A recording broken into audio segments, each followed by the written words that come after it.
ओडिशार माननीय मुख्यमंत्री श्रीजुक्त नवीन पट्टनायक महोदय को आशीर्वाद एवं धामनगर समस्त जनसाधारण को आशीर्वाद एवं भल पाइबारु प्रभु जगन्नाथ एवं बाबा आखंडलीमणिकर आशीर्वाद मो पुरे माननीय प्रिय मुख्यमंत्री आशा प्रकट करी धामनगर निर्वाचन मंडलीर विधानसभा टिकेट पाइबापी मनोनीत करिथिबारु मो तरफ अशेष अशेष शुभेच्छा एवं अभिनंदन जनाऊँगी। देखंतु मतांतर धामनगर निर्वाचन मंडल सेमिति किछि नाही।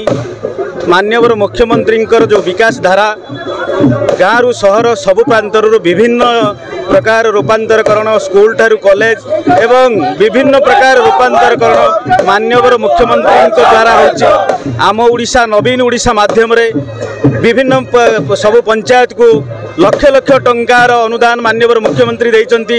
युवपीढ़ी ठारू आरंभ करी महिला वृद्ध समस्त को कृषक कालिया योजना ठारू आरंभ करी जन्मठू मृत्यु पर्यंत विभिन्न जनहितकारी कल्याण योजना मान माननीय मुख्यमंत्री साढ़े 4 कोटी ओडिशावासी को भेटी देइचंती एवं माननीय मुख्यमंत्री जो नीति आदर्श रे अनुप्राणित होई 4.5 कोटी ओडिशावासी मनस्थ करिसेंती।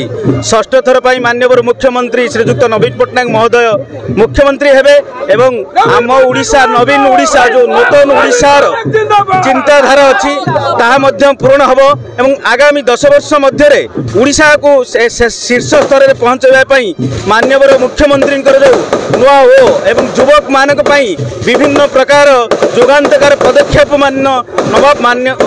जुगांतकारी पदक्षेप मान निया जाउची एवं ताकू बेस करी 4.5 कोटी जनमानसर नेता माननीय मुख्यमंत्री को ओडिशावासी निश्चिंत भाव आशीर्वाद करेंगे एवं सर्वोपरि धामनगर निर्वाचन मंडल समस्त माँ मौसी गुरुजन मो पर आशीर्वाद प्रकट करेंगे बोली मोर आशा एवं विश्वास एवं सर्वोपरि धामनगर को शिखर में पहुंचाइबा मु आप्राण चेष्टा करी। एथिरे तिले मात्र सुंदर अवकाश।